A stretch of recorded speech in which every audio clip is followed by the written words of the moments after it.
Continuando con nuestro estudio del hombre, debemos hablar ahora en mayor detalle sobre los diferentes estados de conciencia. Como ya lo he dicho, el hombre tiene posibilidad de 4 estados de conciencia: el sueño, la conciencia de vigilia, la conciencia de sí y la conciencia objetiva. Pero el hombre vive solo en 2, parte en el sueño y parte en lo que es llamado estado de vigilia. Es como si poseyera una casa de 4 pisos, pero viviera solo en los 2 inferiores. El primero, o el estado más bajo de conciencia, es el sueño. Este es un estado pasivo y puramente subjetivo. El hombre está rodeado de sueños. Todas sus funciones psíquicas trabajan sin ninguna dirección. No hay lógica, no hay secuencia, ni causa, ni resultado en los sueños. Puramente imágenes subjetivas, ya sean reflejos de experiencias anteriores o reflejos de percepciones vagas del momento, tales como sonidos que llegan al hombre que duerme, sensaciones que vienen de su cuerpo, ligeros dolores, sensación de tensión muscular, vuelan por su mente, dejando una muy pequeña huella en la memoria y más frecuentemente sin dejar ningún rastro. El segundo grado de conciencia llega cuando el hombre despierta.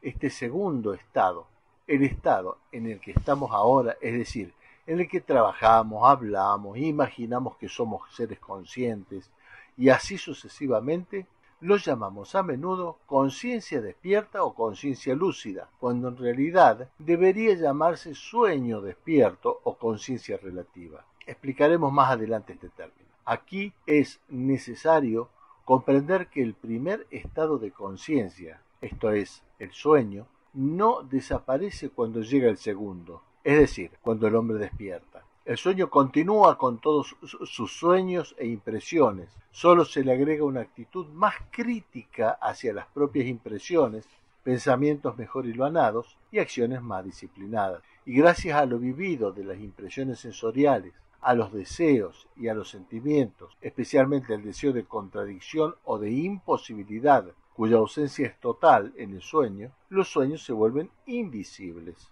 exactamente como las estrellas y la luna se vuelven invisibles en el resplandor del sol, pero están todos allí y a menudo influyen en todos nuestros pensamientos, sentimientos y acciones, algunas veces incluso más que la percepción real del momento. Al respecto debo decir de inmediato que no me refiero a lo que en la psicología moderna se llama el subconsciente o la mente subconsciente. Estas son simplemente expresiones erróneas, términos equivocados que no quieren decir nada y no se refieren a ningún hecho real. En nosotros no hay nada permanentemente subconsciente, porque no hay nada permanentemente consciente. Y no hay mente subconsciente por la sencilla razón de que no hay mente consciente. Más adelante verán cómo se produjo este error y cómo apareció esta terminología equivocada que fue aceptada por doquier. Pero volvamos a los estados de conciencia que existen en realidad. El primero es el sueño, el segundo es el sueño despierto o conciencia relativa. Como ya dije, el primero es un estado puramente subjetivo, el segundo es menos subjetivo.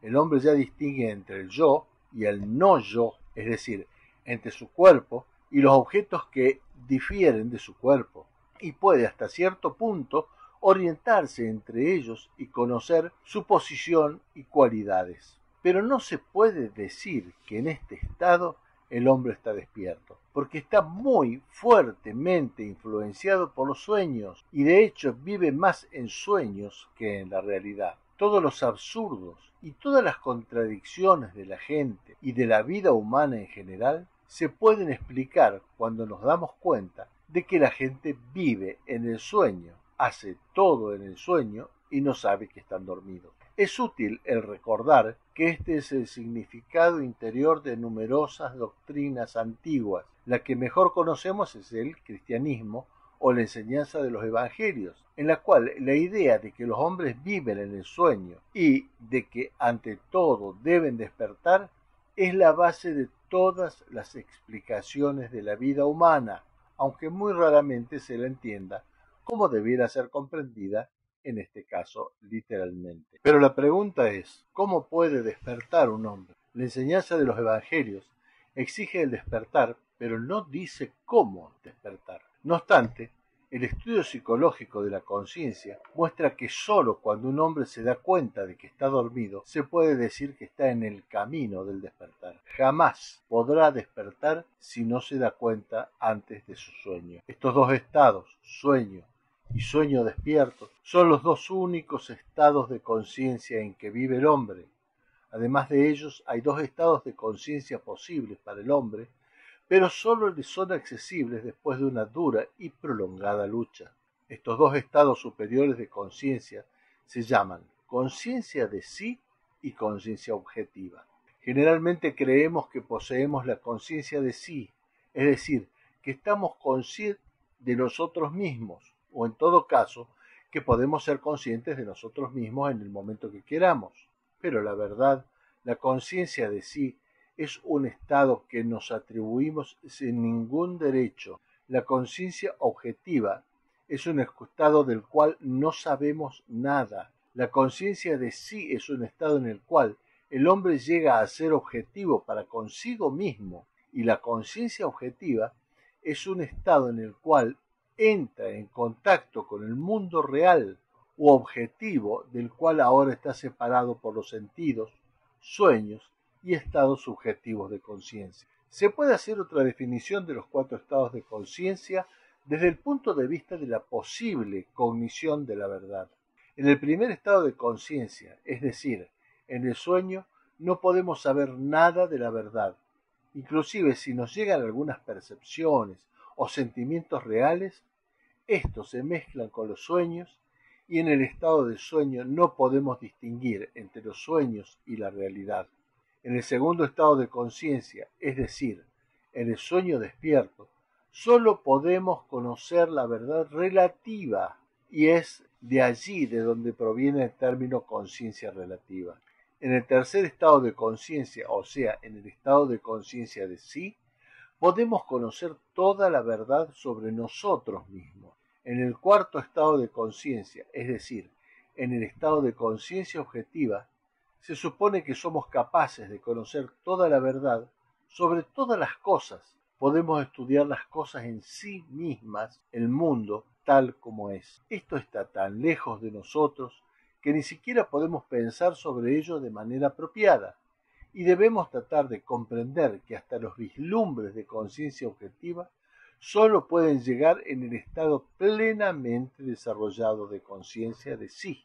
En el estado de sueño podemos tener vislumbres de conciencia relativa. En el estado de conciencia relativa podemos tener vislumbres de conciencia de sí. Pero si deseamos tener estados, períodos más prolongados de conciencia de sí y no meramente vislumbres, tenemos que comprender que estos no pueden producirse por sí mismos. Necesitan acción voluntaria. Esto quiere decir que la frecuencia y la duración de los momentos de conciencia de sí dependen del dominio que uno tenga sobre sí mismo. Quiere decir entonces que la conciencia y la voluntad son casi una sola misma cosa, o en cualquier caso, aspectos de la misma cosa. Debemos comprender ahora que el primer obstáculo en el camino del desarrollo de la conciencia de sí en el hombre es su convicción de que ya lo posee, o en cualquier caso, de que la puede tener en el momento de que lo desee. Es muy difícil persuadir a un hombre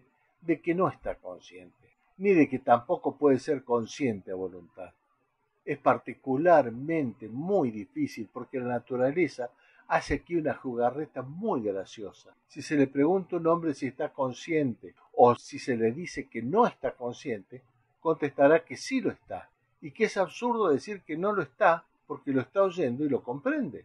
Y tendrá toda la razón, aunque al mismo tiempo esté totalmente equivocado. Esta es la jugada que le hace la naturaleza. Tendrá razón porque su pregunta o su observación lo habrá vuelto vagamente consciente por un instante. Un momento después la conciencia desaparecerá, pero recordará lo que usted le dijo y lo que él contestó, y por supuesto considerará que está consciente. En realidad, el adquirir la conciencia de sí significa un prolongado y duro trabajo. ¿Cómo podría un hombre estar de acuerdo con trabajar así si cree que ya posee exactamente lo que se le promete como resultado de un prolongado y duro trabajo? Naturalmente un hombre no comenzará este trabajo ni lo considerará necesario, hasta que no llegue a estar convencido de que no posee ni conciencia de sí, ni todo lo que esté relacionado con ella, es decir, la unidad o individualidad, el yo permanente y la voluntad. Esto nos trae al asunto de las escuelas, ya que solo en escuelas especiales, donde se puede dar el desarrollo de la conciencia de sí, de la unidad, del yo permanente y de la voluntad, esto debe ser comprendido claramente. Los hombres, a nivel de la conciencia relativa, no pueden encontrar por sí mismos estos métodos, y estos métodos no se pueden describir en libros ni enseñar en escuelas ordinarias, por la sencilla razón de que son diferentes para cada persona, y no hay un método universal que sea igualmente aplicable a todos. En otras palabras, esto quiere decir que quienes quieran cambiar su estado de conciencia necesitan una escuela, pero antes deben darse cuenta de su necesidad. Mientras crean que pueden hacer algo por sí mismos, no serán capaces de hacer uso de una escuela, aunque la encuentren. Las escuelas existen solo para aquellos que necesitan una y que saben que necesitan. La idea de las escuelas, el estudio de las clases de escuela que puede existir, el estudio de los principios y métodos de escuela, ocupa un lugar muy importante en el estudio de la psicología, que está relacionada con la idea de evolución, ya que sin una escuela no puede haber evolución. Uno no puede ni siquiera comenzar, porque uno no sabe cómo comenzar, mucho menos continuar o alcanzar cualquier cosa. Esto quiere decir que habiéndose desembarazado de la primera ilusión, la que ya posee todo lo que uno puede tener, hay que librarse de la segunda ilusión, la de que es posible obtener algo por uno mismo, ya que por uno mismo no se puede conseguir nada. Estas conferencias no son una escuela, ni siquiera el comienzo de una escuela. Una escuela requiere una progresión, una presión de trabajo mucho mayor. No obstante, a los que deseen escuchar, puedo darles en estas conferencias algunas ideas de cómo trabajan las escuelas y de cómo se las puede encontrar. He dado antes dos definiciones de psicología. Primero dije que la psicología es el estudio de la posible evolución del hombre. Y segundo, que la psicología es el estudio de sí mismo. Lo que quise decir es que sólo vale la pena estudiar la psicología que investiga la evolución del hombre, y que la psicología que sólo se ocupa de una fase del hombre, sin saber nada acerca de otras fases, obviamente no es completa y no puede tener ningún valor, aún desde un punto de vista puramente científico, es decir, desde el punto de vista de la experimentación y la observación. Porque la fase actual, tal como la estudia la psicología ordinaria, no existe como algo separado y consta de muchas subdivisiones que van desde fases inferiores a fases más altas. Más aún, el experimento mismo y la observación muestran que uno no puede estudiar la psicología como se estudia cualquier otra ciencia que no está directamente conectada con uno mismo. Uno debe comenzar el estudio de la psicología por uno mismo. Si juntamos primero lo que podamos saber sobre la próxima fase de la evolución del hombre, es decir, qué significaría adquirir la conciencia, la unidad interior, un yo permanente y la voluntad, y segundo, cierto material que podemos obtener por la observación de sí, es decir, el darnos cuenta de que no tenemos muchos poderes y facultades que nos arrogamos, llegaremos a una nueva dificultad en la comprensión del significado de la psicología y la necesidad de una nueva definición. Las dos definiciones que se han hecho en la conferencia anterior no son suficientes, porque el hombre por sí mismo no sabe qué evolución le es posible, no ve dónde se encuentra en la actualidad y se atribuye rasgos que pertenecen a fases superiores de la evolución. En efecto, no puede estudiarse a sí mismo, siendo incapaz de distinguir en sí mismo entre lo imaginario y lo real. ¿Qué es mentir? Como se entiende en el lenguaje ordinario, mentir quiere decir distorsionar o en algunos casos esconder la verdad, o lo que la gente cree que es la verdad. Esta mentira juega un papel muy importante en la vida, pero hay formas mucho peores de mentir, cuando la gente no sabe que miente. En la última conferencia Dije que en nuestro estado actual no podemos conocer la verdad y que sólo podemos conocerla en el estado de conciencia objetiva. ¿Cómo podemos mentir entonces? Parecería que hubiera una contradicción en esto, pero en realidad no la hay. No podemos conocer la verdad, pero podemos pretender que la conocemos. Y esto es mentir. La mentira llena toda nuestra vida. La gente pretende que sabe toda clase de cosas sobre Dios, sobre la vida futura, sobre el universo, sobre el origen del hombre, sobre la evolución, sobre todas las cosas. Pero en realidad no sabe nada, ni siquiera sobre sí misma. Y cada vez que habla sobre algo que no sabe, como si lo supiera, miente. Por lo tanto, el estudio de la mentira llega a ser de capital importancia en la psicología. Esto nos puede llevar a la tercera definición de la psicología, que es el estudio de la mentira. La psicología se interesa particularmente en las mentiras que el hombre dice y piensa sobre sí mismo. Estas mentiras hacen muy difícil el estudio del hombre. El hombre tal cual es, no es un artículo auténtico, es la imitación de algo, y hasta una muy mala imitación. Imagínense un científico de un remoto planeta que reciba de la Tierra muestras de flores artificiales, sin saber nada de las flores verdaderas. Le será extremadamente difícil definirlas, explicar su forma, su color, el material del que están hechas, es decir, alambre, algodón, papel coloreado, y clasificarlas en cualquier forma. La psicología se encuentra en una posición muy similar en relación con el hombre. Tiene que estudiar a un hombre artificial sin conocer al hombre real. Ciertamente, no es fácil estudiar a un ser, como el hombre, cuando él mismo no sabe lo que es real ni lo que es imaginario en él. Por esta razón, la psicología tiene que comenzar por separar lo que es real de lo que es imaginario en el hombre. Es imposible estudiar al hombre como un todo, porque el hombre está dividido en dos partes, una que, en algunos casos, puede ser casi toda real, y la otra parte que, en algunos casos, puede ser casi totalmente imaginaria. En la mayoría de los hombres corrientes, estas dos partes están entremezcladas y no se pueden distinguir fácilmente, aunque ambas estén allí y ambas tengan su propio significado y efecto. En el sistema que estamos estudiando, estas dos partes son llamadas esencia y personalidad. La esencia es lo innato en el hombre, la personalidad es lo adquirido. La esencia es lo que le es propio, la personalidad es lo que no le pertenece.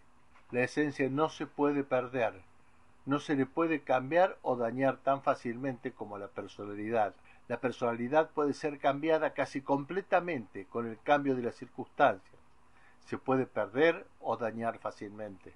Si trato de describir lo que es la esencia, debo decir, ante todo, que es la base de la constitución física y mental del hombre. Por ejemplo, un hombre es por naturaleza lo que se llama un buen marinero, otro no lo es. Uno tiene oído musical, otro no lo tiene.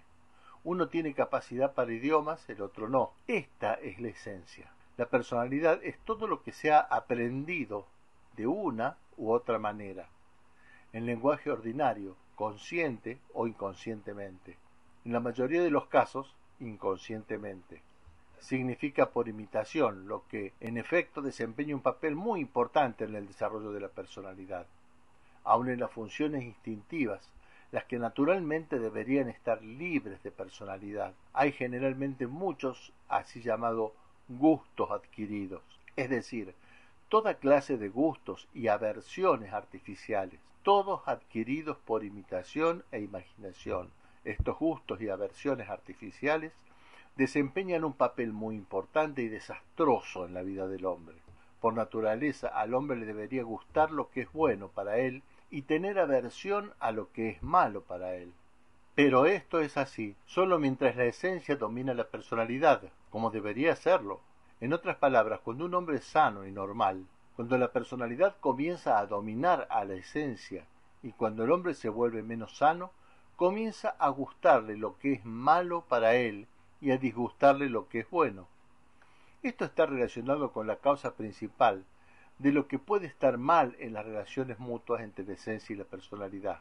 Normalmente la esencia debe dominar a la personalidad. En ese caso, La personalidad puede ser verdaderamente útil, pero si la personalidad domina la esencia, esto acarrea pésimos resultados. Se debe comprender que la personalidad es también necesaria para el hombre. No podemos vivir sin la personalidad y solo con la esencia. Pero la esencia y la personalidad deben crecer paralelamente y la una no debe desarrollarse más que la otra. Entre personas sin cultura pueden ocurrir casos en que la esencia se desarrolla más que la personalidad. Los así llamados hombres simples pueden ser muy buenos y aún hasta hábiles, pero son incapaces de desarrollarse de la misma manera que otros con personalidad más desarrollada. Entre la gente más culta, a menudo, se encuentran casos en que la personalidad está más desarrollada que la esencia, y en tales casos, la esencia permanece en un estado a medio crecer o a medio desarrollo. Esto significa que con un rápido y temprano desarrollo de la personalidad, el crecimiento de la esencia prácticamente se puede detener en una muy temprana edad y vemos como resultado a hombres y mujeres de apariencia adulta, pero cuya esencia permanece en la edad de 10 o 12 años. En la vida moderna hay muchas condiciones que favorecen enormemente este subdesarrollo de la esencia. Por ejemplo, la ficción por el deporte, especialmente por la competencia deportiva, puede detener muy efectivamente el desarrollo de la esencia y algunas veces a tan temprana edad que ya nunca se puede recuperar totalmente. Esto nos muestra que no se puede considerar a la esencia como conectada solamente con la constitución física, en el sentido simple de esta idea. Con el fin de explicar más claramente lo que quiere decir la esencia, debo regresar una vez más al estudio de las funciones. En la última conferencia dije que el estudio del hombre comienza con el estudio de 4 funciones: intelectual, emocional, motriz e instintiva. Según la psicología ordinaria y según el pensamiento ordinario, sabemos que las funciones intelectuales, pensamientos, etc., son controlados o producidos por cierto centro que le llamamos mente o intelecto o cerebro. Y esto es muy justo. Sin embargo, para ser totalmente justos, tenemos que comprender que cada una de las otras funciones son también controladas por su propia mente o centro. Por lo tanto, desde el punto de vista de esta enseñanza, hay 4 mentes o centros que controlan nuestras acciones ordinarias: mente o centro intelectual, centro emocional, centro motor y centro instintivo. En lo sucesivo, al referirnos a ellos, los llamaremos siempre centros. Cada centro es totalmente independiente de los demás, tiene su propia esfera de acción, sus propios poderes y sus propias formas de desarrollo. Los centros, es decir, su estructura, sus capacidades, sus lados fuertes y sus defectos, le pertenecen a la esencia. Su contenido, es decir, todo lo que cada centro adquiere, le pertenece a la personalidad. Más adelante explicaremos el contenido de los centros. Como ya lo he dicho, la personalidad es tan necesaria para el desarrollo del hombre como lo es la esencia, solo que tiene que estar en el sitio que le corresponde. Esto es casi imposible, porque la personalidad está llena de ideas equivocadas sobre sí misma. No quiere ocupar el sitio que le corresponde, porque el sitio que le corresponde es secundario y subordinado, y no quiere conocer la verdad sobre sí misma, porque conocerla querrá decir abandonar su falsa posición dominante y ocupar la posición inferior que en realidad le pertenece. El estado actual de falta de armonía del hombre está determinado por las equivocadas posiciones relativas de la esencia y la personalidad, y el único camino para salir de este estado de desarmonía es el conocimiento de sí mismo, conocerse a sí mismo. Este fue el primer principio y la primera demanda de las antiguas escuelas de psicología. Todavía recordamos las palabras, pero hemos perdido su significado. Nosotros creemos que el conocernos a nosotros mismos quiere decir conocer nuestras peculiaridades, nuestros deseos, nuestros gustos, nuestras capacidades y nuestras intenciones, cuando en realidad lo que quiere decir es conocernos a nosotros mismos como máquinas, es decir, conocer la estructura de la propia máquina, sus partes, la función de las diferentes partes, las condiciones que rigen su trabajo, y así sucesivamente. En forma general, nos damos cuenta de que no podemos conocer ninguna máquina sin estudiarla. Debemos recordarlo cuando se trata de nosotros mismos y tenemos que estudiar nuestras propias máquinas como máquinas.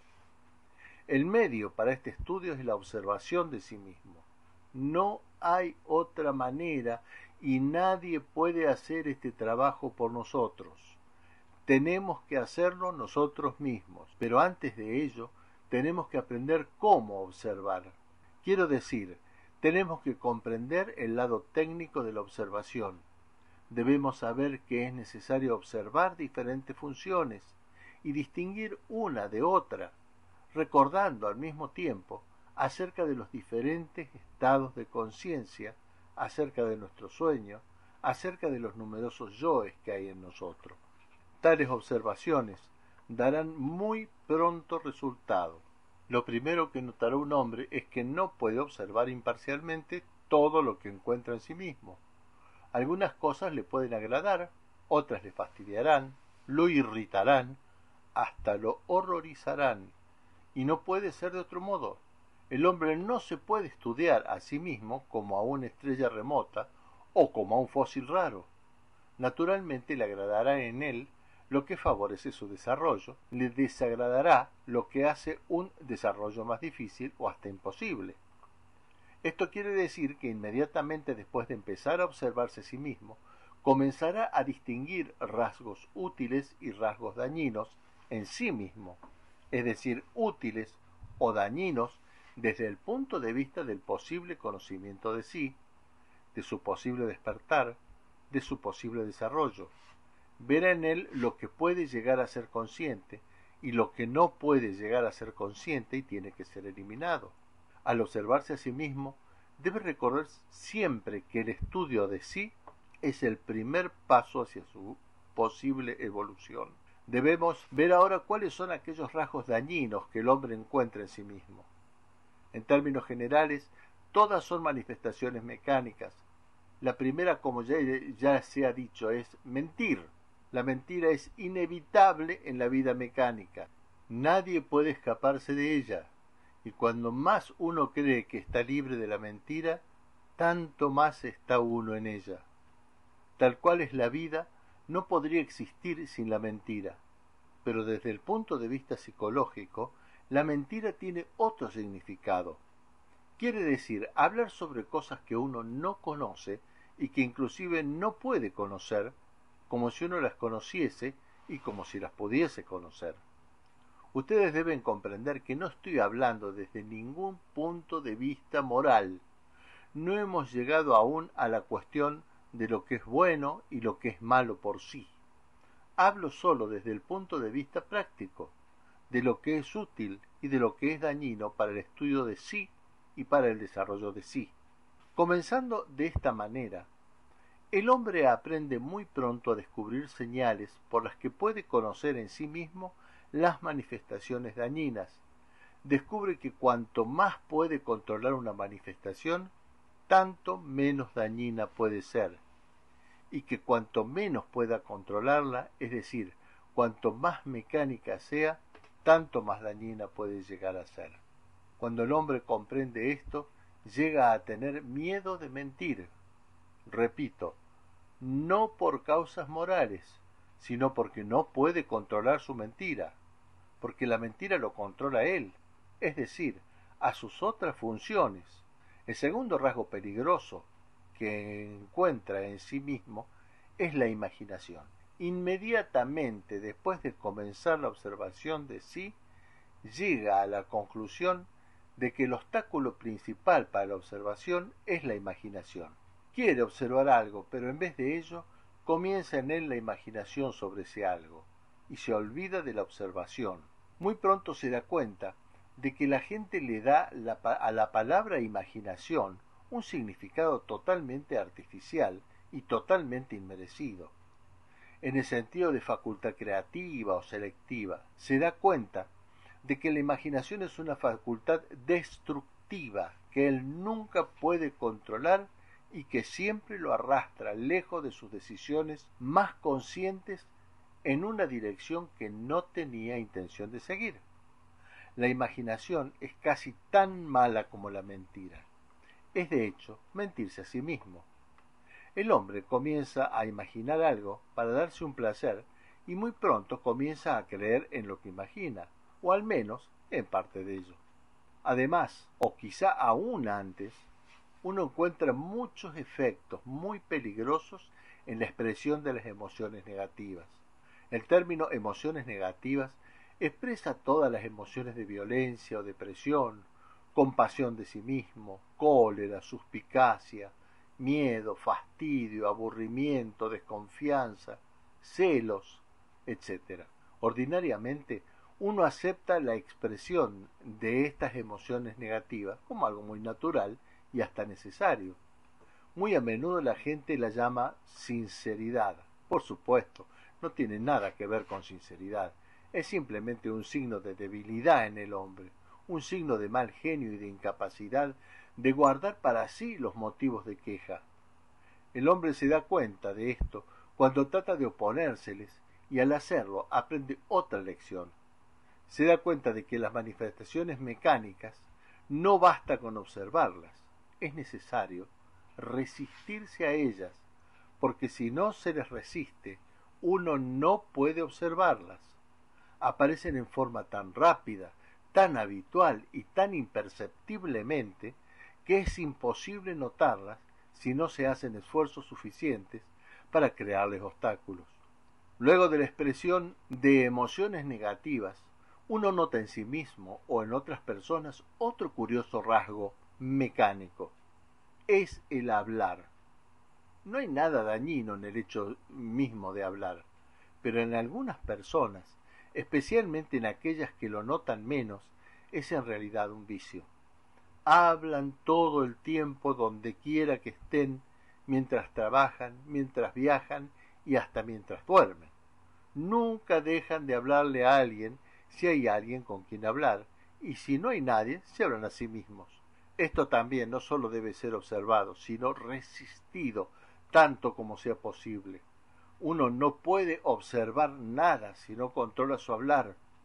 Todos los resultados de las observaciones se evaporarán de inmediato al hablar. Las dificultades que tiene para observar estas cuatro manifestaciones, mentir, imaginar, la expresión de emociones negativas y el hablar innecesario, le demuestran al hombre su total mecanicidad y la imposibilidad que tiene hasta de luchar contra esta mecanicidad, si no cuenta con la ayuda, es decir, sin un nuevo conocimiento y sin una ayuda directa, porque aun si un hombre ha recibido cierto material, se olvida de usarlo, se olvida de observarse a sí mismo. En otras palabras, vuelve a caer en el sueño. Debe ser despertado siempre. Esta caída en el sueño tiene ciertas características propias, definidas, desconocidas en la psicología ordinaria. Estas características requieren un estudio especial. Hay dos. La primera se llama identificación. Identificarse o la identificación es un curioso estado en el cual el hombre pasa más de la mitad de su vida.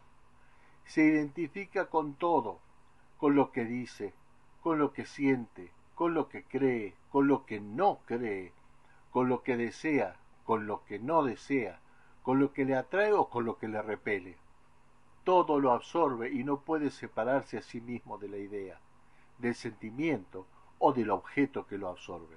Esto quiere decir que en el estado de identificación el hombre es incapaz de ver imparcialmente el objeto de su identificación. Es difícil encontrar una cosa, por pequeña que sea, con la cual el hombre no se pueda identificar. Al mismo tiempo, en estado de identificación, el hombre tiene aún menos control sobre sus reacciones mecánicas que en cualquier otro momento. Manifestaciones tales como el mentir, el imaginar, la expresión de emociones negativas y el hablar constantemente necesitan de la identificación. No pueden existir sin la identificación. Si el hombre pudiera liberarse de la identificación, se liberaría de muchas manifestaciones inútiles y tontas. En la Filocalia, que fue mencionada en la primera conferencia, está admirablemente bien descrita la identificación, su significado, sus causas y sus efectos. Pero en la psicología moderna no se puede encontrar ni rastro de esta comprensión. Es un descubrimiento psicológico completamente olvidado. El segundo factor productor de sueño, emparentado con la identificación, es la consideración. En realidad, considerar es identificarse con las personas. Es un estado en el cual el hombre se preocupa constantemente acerca de lo que otras personas piensan de él, si lo tratan como se merece, si lo admiran suficientemente, etc. El considerar desempeña un papel muy importante en la vida de todo el mundo, pero en algunas personas se convierte en una obsesión. Todas sus vidas están repletas de consideración, es decir, de preocupación, de duda y de sospecha, y no queda lugar para nada más. El mito del complejo de inferioridad y otros complejos que se han creado por los fenómenos vagamente percibidos pero no comprendidos de la identificación y de la consideración. Tanto la identificación como la consideración deben ser estudiadas muy seriamente. Solo el conocimiento cabal de ambas puede disminuirlas. Si uno no puede verlas en sí mismo, puede verlas fácilmente en otras personas, pero se debe recordar que uno no difiere en forma alguna de los demás. En este sentido, todas las personas son iguales. Regresando a lo que se dijo antes, debemos tratar de comprender más claramente cómo debe comenzar el desarrollo del hombre y de qué manera el estudio de sí mismo puede ayudar en este comienzo. Desde el primer instante encontramos una dificultad en nuestro lenguaje. Por ejemplo, queremos hablar de un hombre desde el punto de vista de la evolución, pero la palabra hombre en el lenguaje ordinario no admite ninguna variación o gradación. El hombre que nunca es consciente y que ni siquiera sospecha, el hombre que está luchando para llegar a ser consciente, el hombre que es plenamente consciente, todo es lo mismo en nuestro lenguaje. En todos los casos es siempre el hombre. Con el fin de obviar esta dificultad y para ayudar al estudiante a clasificar sus nuevas ideas, esta enseñanza divide al hombre en 7 categorías. Las primeras 3 categorías están prácticamente en el mismo nivel. El hombre número 1, un hombre en el cual los centros motor e instintivo predominan sobre el intelectual y el emocional, es decir, el hombre físico. El hombre número 2, el hombre en el cual el centro emocional predomina sobre el intelectual, el motor y el instintivo, o sea, es el hombre emocional. Y el hombre número 3, un hombre en el cual el centro intelectual predomina sobre el emocional, el motor y el instintivo, el hombre intelectual. En la vida ordinaria encontramos solo estas 3 categorías de hombre. Cada uno de nosotros y todos los que conocemos es un hombre número 1 o un hombre número 2 o un hombre número 3. Hay categorías superiores de hombres, pero los hombres no nacen perteneciendo ya a estas categorías superiores. Todos nacen número 1, 2 o 3. Alcanzan categorías superiores solo pasando a través de escuelas. El hombre número 4 no nace como tal. Es el producto de una cultura de escuela. Difiere de los hombres número 1, 2 y 3 por el conocimiento de sí mismo, por la comprensión de su posición y, como podríamos expresarlo técnicamente, por haber adquirido un centro de gravedad permanente. Esto último quiere decir que la idea de adquirir la unidad, la conciencia, un yo permanente y la voluntad, es decir, la idea de su desarrollo, ha llegado a ser para él más importante que sus otros intereses. Debemos agregar a las características del hombre número 4 que sus funciones y sus centros están mejor equilibrados, de una manera tal que no podría equilibrarlos sin trabajar sobre sí mismo, de acuerdo con los principios y métodos de la escuela. El hombre número 5 es un hombre que ya ha adquirido la unidad y la conciencia de sí. Es diferente del hombre ordinario, porque en él ya trabaja uno de los centros superiores y tiene muchas funciones y poderes que un hombre ordinario, es decir, un hombre número 1, 2 o 3 no tiene. El hombre número 6 es un hombre que ha adquirido la conciencia objetiva. Otro centro superior trabaja en él. Posee muchas más nuevas facultades y poderes, más allá de la comprensión del hombre ordinario. El hombre número 7 es un hombre que ha alcanzado todo lo que un hombre puede alcanzar. Tiene un yo permanente y una voluntad libre. Puede controlar todos los estados de conciencia en sí mismo y ya no puede perder nada de lo que ha adquirido. De acuerdo con otra descripción, él es inmortal dentro de los límites del sistema solar. La comprensión de esta división del hombre en 7 categorías es muy importante, ya que la división tiene muchísimas aplicaciones en todas las formas posibles de estudio de la actividad humana. En manos de aquellos que la comprenden, es una herramienta o un instrumento muy fuerte y fino para la definición de manifestaciones que, sin ella, son imposibles de definir. Tomen, por ejemplo, los conceptos generales de religión, de arte, de ciencia, de filosofía. Comenzando por la religión, podemos ver de inmediato que debe haber una religión del hombre número 1. Esto es todas las formas de fetichismo, no importa cómo se les llame. Una religión del hombre número 2, es decir, una religión emocional, sentimental, que llega algunas veces hasta el fanatismo, hasta las formas más crudas de la intolerancia, hasta la persecución de los herejes, y así sucesivamente. Una religión del hombre número 3, esto es una religión teórica, escolástica, llena de argumentos sobre las palabras, las formas, los ritos, lo que viene a ser más importante que cualquier otra cosa. Una religión del hombre número 4, esto es la religión del hombre que trabaja en el desarrollo de sí. Una religión del hombre número 5, esto es la religión del hombre que ha alcanzado la unidad y puede ver y saber muchas cosas que los hombres número 1, 2 y 3 no pueden ver ni conocer.